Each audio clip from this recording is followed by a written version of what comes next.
to Trailer Rewind, a monthly conversation about movies you may have missed in theaters that are now available to watch at home on streaming services. Every month, we dig into the archives and watch a film that Pete and Andy talked about in their trailer picks. We watch it and have a very spoilery conversation about it. Today, we're talking about Ben Wheatley's film Free Fire. This was Andy's pick from September 15th, 2016. Today is August 16th, 2018, and Free Fire is currently available to stream on Amazon Prime. Before we go any further, we want to encourage you to explore our ever-expanding back catalog for this show and sibling shows over at thenextreel.com. Over on the main show, Pete and Andy are hunting down the secrets of the original Planet of the Apes. The film board is going to be solving the Happy Time murders coming up, and because one of the stars of Free Fire is Brie Larson, I want to direct everyone to a Speakeasy episode Pete and Andy recorded with Dee Wallace talking about Room. You can find all of this and more over at our website, thenextreel.com. Here he is. 1,000 apologies. Hate it when people are tardy. It's good to meet you boys. Thanks for coming out. Let's buy some guns, eh? Check out the merch. That's not what he ordered. We ordered M16s, different weapon. You want the weapons or you don't want the weapons?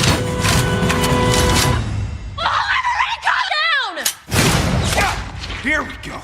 Oh, now we're cooking. We'd like to leave with our money.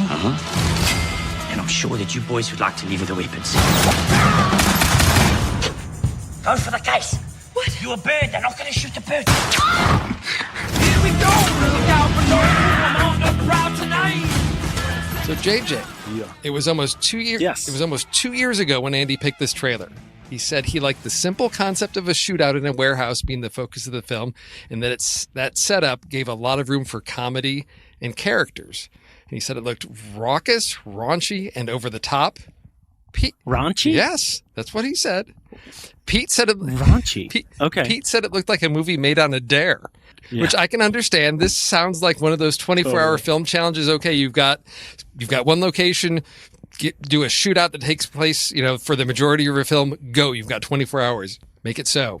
Did Ben Wheatley pull it off with Free Fire? Did this work with a movie that is set sort of in real time, single location, big action movie shootout, lots of bullets, lots of bodies? Yeah, I mean, I think it's a very innovative concept for a film. And in that, what Pete's saying about it being made on a dare or the feeling like it being made on a dare, I think you definitely get that sense when you're going through it.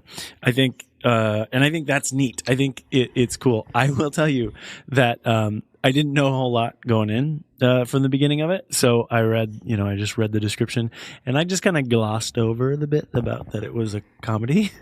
And so I didn't remember that it was funny until we got pretty far into like the Free Fire firefight.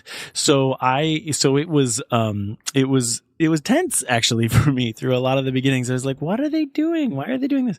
So I forgot. I think it's important for anyone watching this movie to remember that this is comedic. And if you're like me and you don't remember that when you watch this movie, it will come to a point where you'll be like, oh yeah, this is actually kind of funny. And funny in a way of like in a Pulp Fiction, like I just shot Marvin in the face, funny kind of thing, which I busted out loud laughing in the theater about. This is going to do that to you in a couple times when there's going to be some ricochets and crazy gun stuff that's going to make you laugh, and in a strange way. Did it hit you that way, Steve? Well, yes, it did, and I'm glad you bring up Pulp Fiction because this, as I was thinking about recommending this film, who is going to enjoy this film, and it reminded me of very much Quentin Tarantino, like Reservoir Dogs and Pulp Fiction, where you've got a lot of more like that. Yes, you've got a lot of violence, you've got a lot of profanity, you've got blood and bullets. But you do have these really interesting characters that create great moments of comedy. But it doesn't play itself as, I guess, comic because the characters are all taking the situation very seriously and ridiculous things happen. But for them, it's a very serious matter. I mean, the whole setup is we've got the tense situation of these guys are coming in from out of the country to buy these guns. We've got a lot of money at stake. We've got a lot of guns at stake. Creates, a tense situation. And then the complications start to happen where you just have, coincidences where one guy happened to have the night before gotten into a barroom brawl with a guy from the other side. So you've got Steve-O, with the Irish over here and Harry with the gun dealers, and Steve-O allegedly, did something to Harry's cousin and put her in the hospital. So now you've got... Yeah, they called it bottled. Do they mean that he broke a bottle on her head? No, because he said that she had cuts on her face. Breaking a bottle, Permanent slicing her face. Ugh. So, yeah, gruesome, brutal stuff. And that causes, some tensions between the two groups. And, with guys being guys, nobody's going to back down. And then things just escalate from there. And I looked at this, and it is about 27 minutes in is when the first shots are fired. So we've got the first. So I had 29 or 31 minutes of drama then for me before I started laughing at it. So you've got all this buildup of we get to know all these characters, and it's a really interesting cast that we have because we've got some very familiar sort of like A-list faces, because we've got Brie Larson, we have Armie Hammer, we have and I always butcher his name. Is it Cillian Murphy? I think it's Cillian Murphy. I think. We have Charlton. Maybe it's Killian. Killian sounds like it could be right too. I'm bad with my accents. We've got Charlton Copley. We've got. I didn't recognize Noah Taylor, but looking at IMDb, I'm like, I know Noah Taylor, but I didn't recognize him. I think because of the mustache. So we've got. Some very recognizable faces, but then we have some other supporting cast. We have Jack Rayner from Sing Street. He's the older brother, so he had a very familiar voice. So that's what he plays Harry. So we have a great cast of characters. He's great in Sing Street. Yes, yeah. And we have a great cast of characters that we get set up at the beginning half hour of this movie, so we get a sense of their motives and are they honorable people or not. Charlton Copley plays Vernon, and early on we get a sense he's just like the shady like used car salesman, whereas we've got Brie Larson who's there, and as she said, she's just in it for herself. Armie Hammer, I love him in this movie. He has, I think, really struggled to find the genre or character type that is a good fit for him. Everybody knows him from the Social Network. The Lone Ranger thing really struggled, but here and then just earlier this summer, I had a chance to see Sorry to Bother You, and he plays a similar character. He does really well with the sort of odd gentleman type. It's sort of this quirky gentleman, and it works really well here. He's sort of the middleman.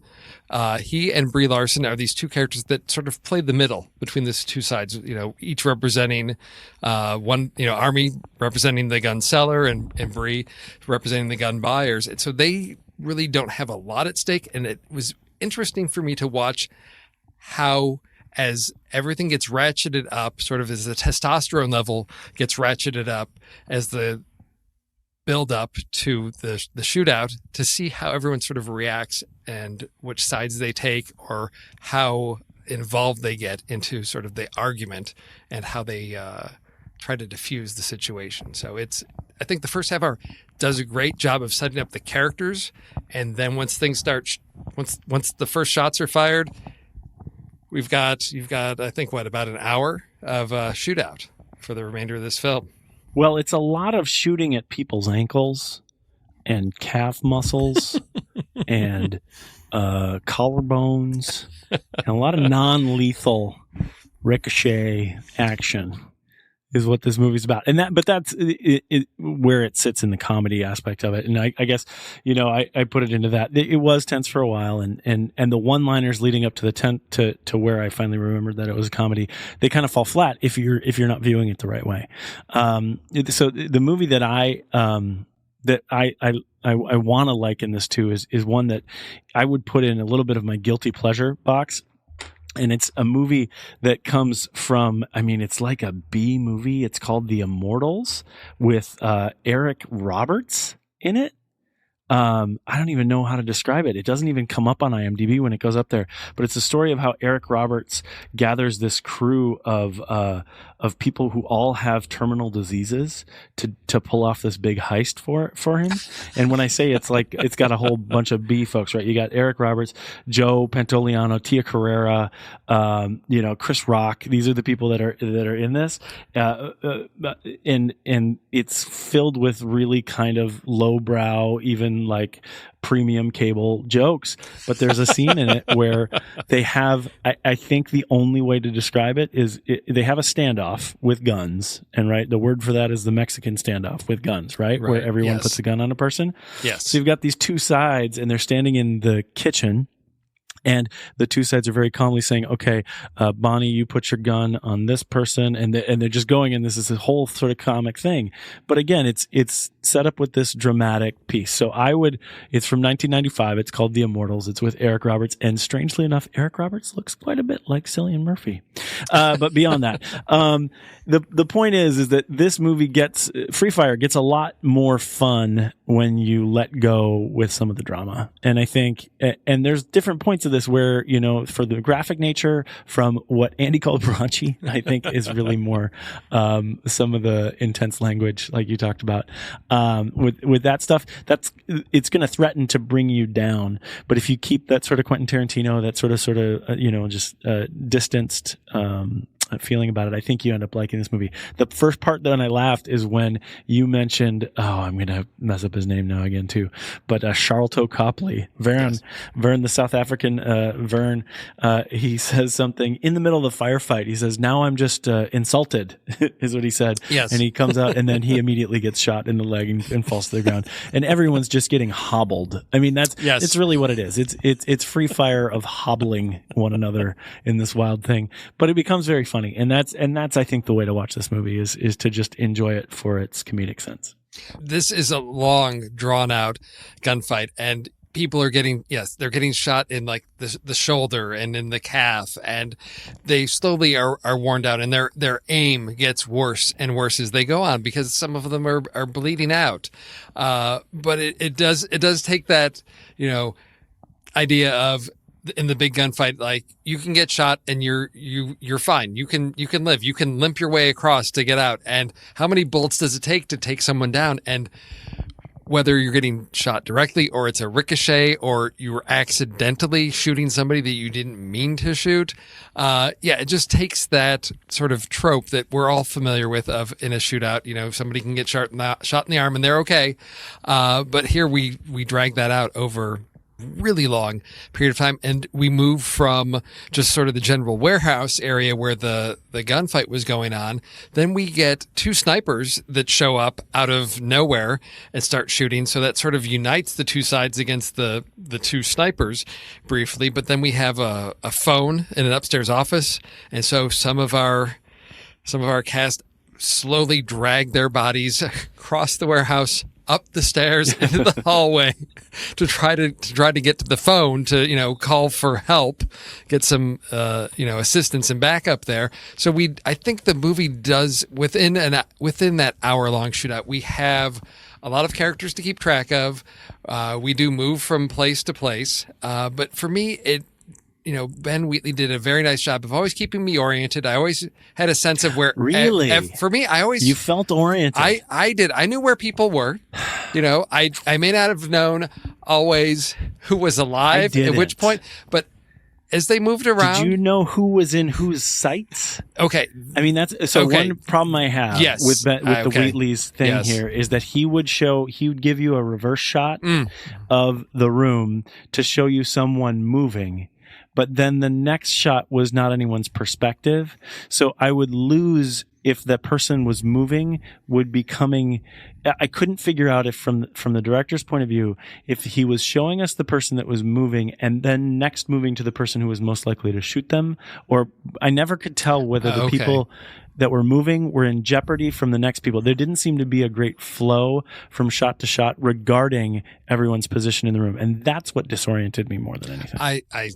I get your point there. Yeah, I guess I knew always when someone would move to someone else, okay, so Chris was over here with Frank and he dragged himself over to Steve-O. So, okay, I know Chris and Steve-O are over here somewhere, but I guess, yes, geographically, in terms of line of sight, that was not always particularly clear, I guess, as you pointed out in the editing of where we're moving from angle to angle.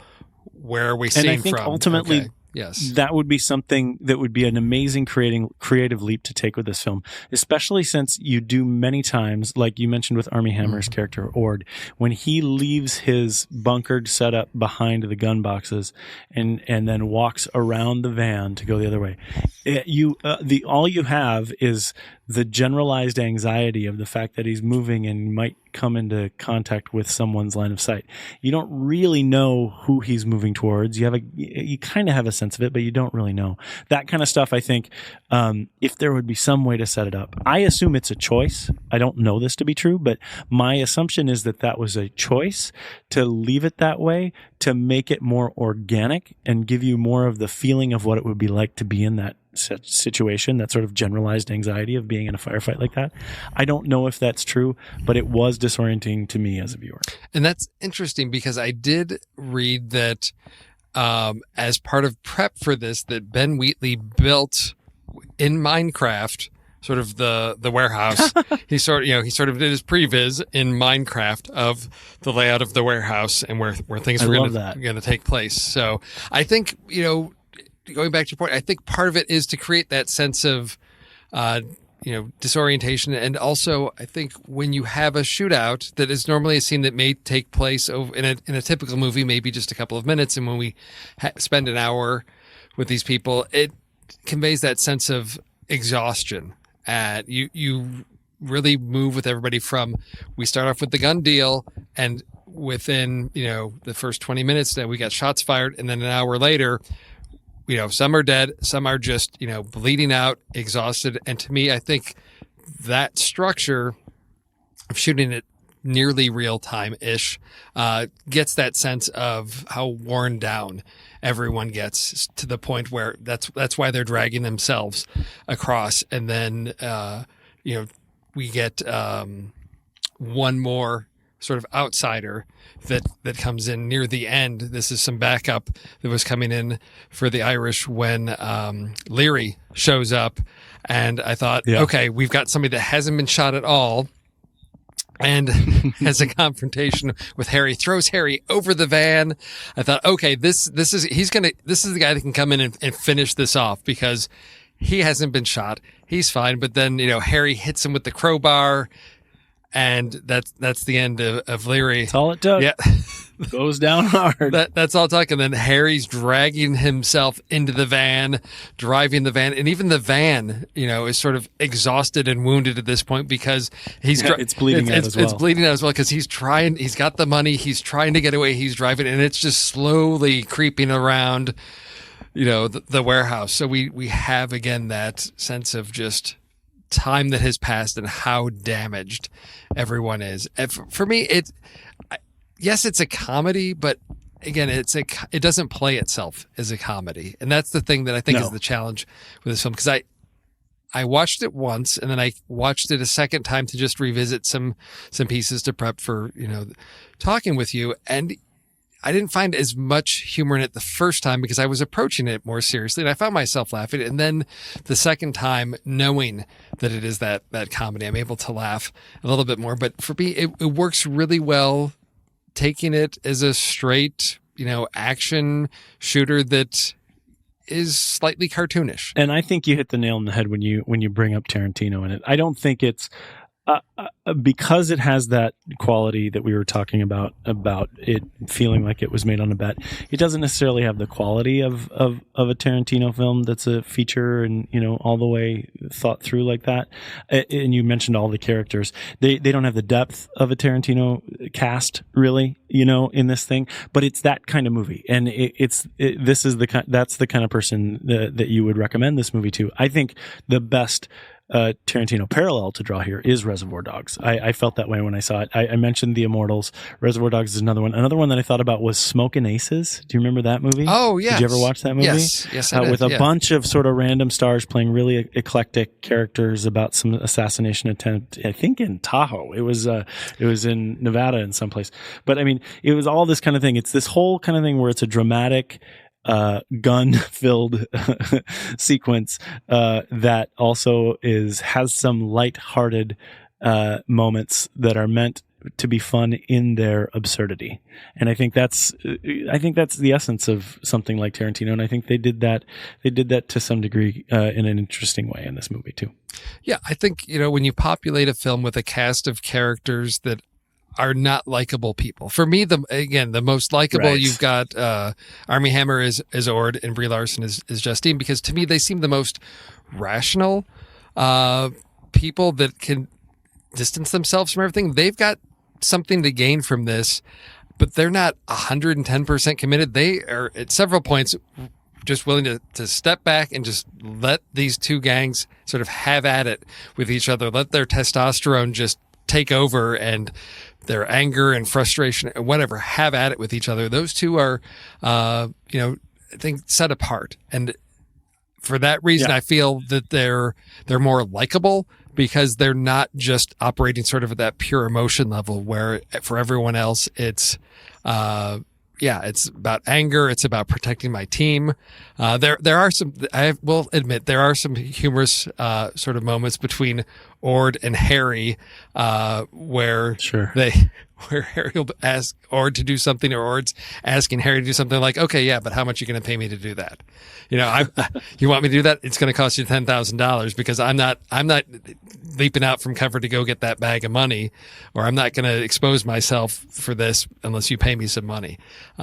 Which again gets to so everybody's sort of base operating level with this is that it is ultimately all about the money. And once everybody takes sides, you've got Vern, who is trying to talk everybody he knows into just go get that money for him because he's all about the profit. Right. He's Vern. He's Vern. And, that's what he operates at. That's part of the reason why he's brought the guns, but not the right guns, because he's planning on selling the M16s that were requested to another group. So we know he is a sort of shady businessman. We've got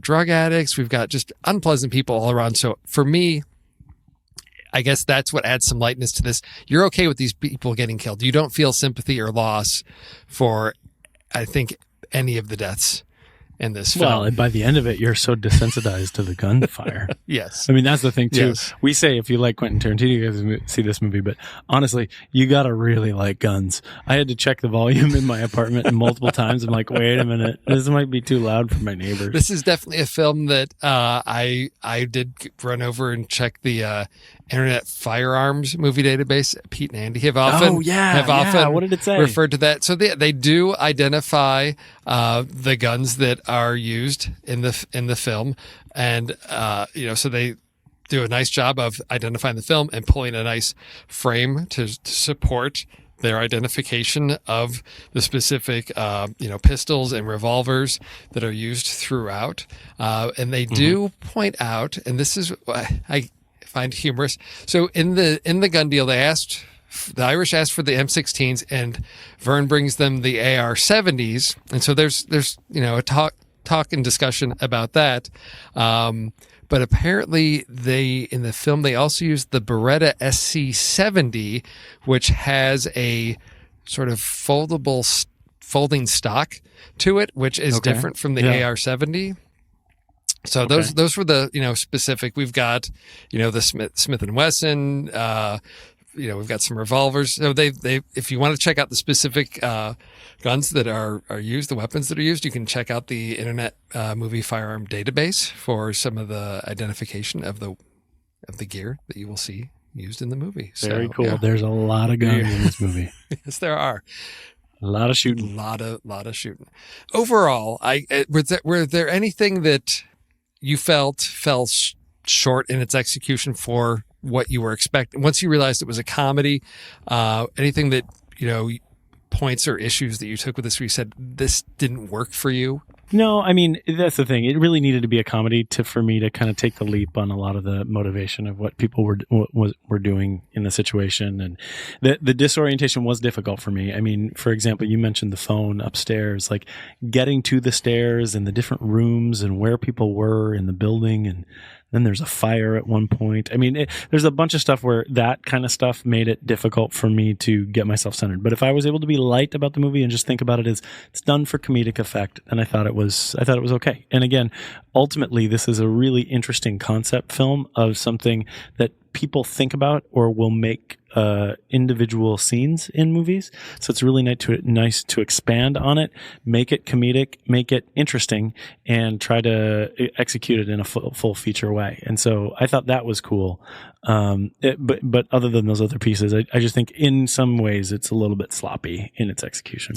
So as I was watching the second time, there were a couple shots that I noted, and I didn't know, since you have a very specific eye for camera usage, I noted 3 instances where there were what I would call unique shots. One is it seems that the camera is mounted on one of the oxygen tanks as it goes shooting across the floor. Very briefly, there was a camera mounted on the barrel of Martin's gun. So this is Martin. He gets shot in the head, and then when he sort of comes back to life or, to consciousness and is trying to get the money. At one point, he picks up a rifle and he's carrying it around. And there's one point when he lifts it up to shoot, and it seems like the camera was mounted on the rifle because as he lifts it up, he comes into frame. And also when Leary is fighting with Harry, right before he throws him over the van, it's almost as if Larry is grabbing the camera itself and lifting it up. Yeah. So there were the very, very brief, quick shots, unique camera placements. Other than sort of the innovative, it's unique. It didn't do much for me other than sort of call attention to itself because it wasn't done a lot or consistently, or I couldn't explain why at that moment to choose to place the camera there for that specific sort of point of view. It seemed like they did it because it was fun. Right? Yes. I mean, honestly, Yeah. I agree with you. And you think the first one you mentioned with I thought it was helium. Oh, helium. Or Yes. oxygen, Yeah. whichever. But the tanks that go flying through, Yeah. they only show that for a very short, second before Yes. they cut away, which to me means something went terribly wrong when they had the camera set up for that way. I don't know if that's true. Maybe they were just trying to make it dynamic, but that's how it feels. And a lot of it, I think they were just trying some stuff out. And they were creative ideas that someone had when they storyboarded the setup, and they made for some fun cutaways. But again, it doesn't really lend itself to a consistent perspective for the film, and I don't think that's a negative. It goes to the point of having this thing be a fun, comedic, innovative concept film, and those shots, like you said, that you notice them, and they're they're interesting in the way that they come out. So I think that's cool too. But that being said, I don't feel like this was necessarily meant to be done in an artful way. I think it was meant to be done for fun, to make it interesting, and I think it achieves that. So have you seen any other of Ben Wheatley's films? Because this is the first of his films that I have seen, and I did have fun with this. So I am sort of intrigued about exploring a little bit more of his catalog because I'm not familiar with. I've heard of his other films, haven't seen any of them, but after seeing this and appreciated it for its, sort of its Tarantino style, I am sort of considering exploring some of his prior films, but I didn't know if you had seen any of his other previous films. I haven't seen anything that's on his list. What in particular draws your interest? You've got Tarantino, who's sort of established this, and to see someone else sort of working in that genre, having fun with this, and for me, it was entertaining enough that even on a second view, I thought this is still keeping my attention because it has the potential to be a gimmicky film that doesn't hold up to multiple viewings. But as I watched, revisited parts of this again, I said, the characters are interesting enough to me. The way that it's filmed in the warehouse, it still keeps my attention because how can you keep an audience's attention for an hour when you're just having people shoot each other in one room? and it still kept my attention. So I thought, here's someone that knows how to construct a story and shoot it in a way that kept my attention. I've been bored by so many action films that just are going through the motions, or I don't care about the characters, or there's no stakes involved. This combined, the ability to keep my attention and be entertaining, light, and fun, that I thought, if that is the way he is able to, if he can pull that off here, and if that's what his other films are like, I am interested in seeing more of that from him. So I will tell you, just scanning down his list of films and looking at it, most of it looks probably too intense for me, for the viewer. I don't know that I would be super into it. That being said, 2015, he's got a movie called High Rise that includes Tom Hiddleston, Jeremy Irons, and Sienna Miller, and I probably would see any movie with those three people in it. So, regardless of how intense it is. So that seems interesting to me. But the other stuff, it's a lot of this sort of crime drama, intense gunfight type, or even in some cases it looks like some of it's some horror related, which is just probably too much for me. But High Rise looks interesting. Okay. I'll check that out. All right. So how did this one end up falling into your ranking and list? Well, Flickchart was a weird one for this one because of that. I admire so much of what they're doing here in a novelty way, and the concept that they're trying to pull out here. But when it came up against movies that seemed a little bit more complex, which I particularly like, it usually would fall flat. So it does end up on the bottom half of my group. My middle point is Split. So that's kind of the way I judge it. Yeah. So, but where it ends up, I think, is a really interesting place. It's number 119 out of a total of 180. And Flickchart says that's 34%. So it's right in that third. What it's below is the original Beverly Hills Cop. And what it's above is Kingsman: The Golden Circle, number 2. Okay. So you think about it, those are two movies that also include some firefights. Yes. Right? So there's some free fire in both of those movies. So I think that, and there's a comedy there. There's a comedic element to both of them. So I think that, I think that it's really interesting. I think Free Fire conceptually is better than the second Kingsman movie. And I think ultimately it falls a little short of Beverly Hills Cop, the sort of classic nature of that action comedy. How about you? So it ended up a little bit higher for me. This sort of ended up in my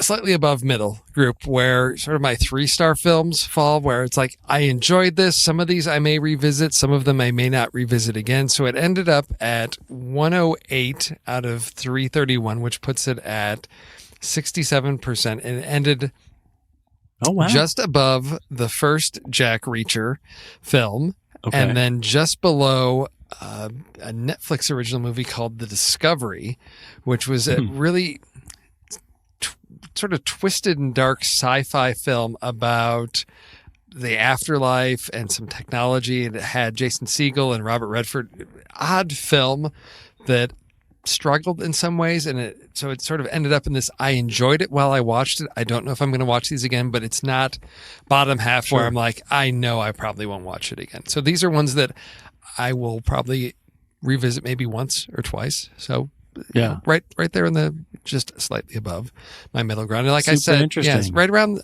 and better than the first Jack Reacher. That's a pretty strong statement. Yeah. So like I said, I had a lot of fun with this one, more fun than I expected. And so it's sort of in that 3.5 star range for me. Oh yeah. It's about stars. Probably, I think 3 for me too. That's where I would set it as well. For Tarantino fans, 1 to maybe add to the watch list. And I think for people that know they don't enjoy Tarantino, probably 1 to avoid, but plenty of gore, plenty of guns, plenty of profanity, everything that you're going to expect. We didn't even talk about the most gruesome sort of, for me, the van rolling over Steve-O. Yes. That was one of those cringeworthy moments.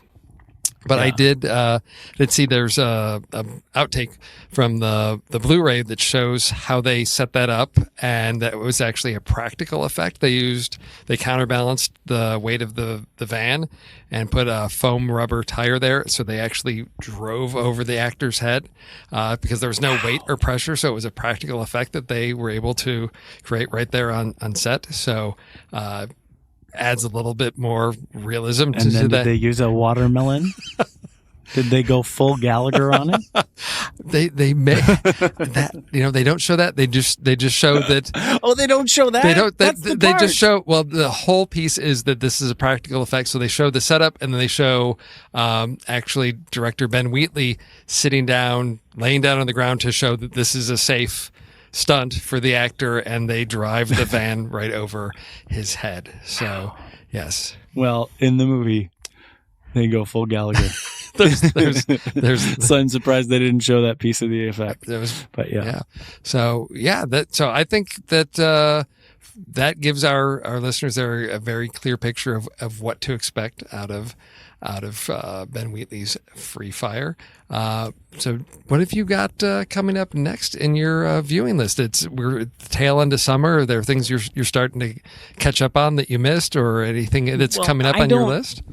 I don't know if you noticed when we got on the phone or on our recording together here, but there's something, I'm in Portland, Oregon, and there's something coming up this weekend that I may or may not go see. But I found it kind of special that they're doing a Xanadu sing-along at a theater in downtown Portland this weekend. And I am very affectionate with the movie Xanadu, both the music and the kitschy, terrible, dated, totally irrelevant story that Xanadu puts out. So I just found out about it tonight. I don't know if I'm going to go, but Saturday night they're doing a Xanadu sing-along, and I've got my eyes on that one. How about you? What are you going to see next? Okay, since you are willing to confess that, then I guess I can go out and say that I just discovered that the Alamo Drafthouse that we have here in Tempe is doing a sort of audience participation viewing of Bring It On. Which is Peyton Reed's masterpiece. Yes, exactly. And for a while I would call that a guilty pleasure, but now I just embrace that as this is like a classic film that has just it spawned a ridiculous franchise, but there are so many great things about that. And it wrote film. his ticket to directing Ant-Man. Like that, I mean, learning about his story with Bring It On makes me appreciate his direction so much more. That's great. You should definitely do that. And Eliza Dushku. Yes. I mean, great stuff. So that's coming up. That may be a date night that my wife and I do to go out for the audience participation. Gabrielle Union. Yes. That's a good movie. It's solid. So it's tough in the summer. There's so many things out there, but there's some of these classics. The opportunity to see them out there on the big screen again is really hard to pass up. That's right. Go have some fun. Yes. See something schlocky. Yes. Exactly, because you got to have fun. Love it. For our listeners out there, if you haven't already, please head over to iTunes and give us a rating and review. It helps other film fans discover us, and we hope you will help other people discover us, because there's nothing more thrilling than discovering a group of like-minded film lovers online. It's like finding a gang you fit in with, and you can put cardboard armor on to protect them. From infection. That's right. Protection from infection. But my South African accent is terrible. I have no accent skills as well. But the best thing you can do is watch a movie with a friend and then sit down and have a conversation about it. And if it's one that has been discussed on any of our shows, please let us know. Drop us a line. Shoot us an email. We would love to hear from you. I want to shoot out some special thanks to Pete Wright for taking the time out of his busy schedule to edit this into a coherent conversation. JJ, it's been a pleasure. Good night. Talk to you soon. Hondo.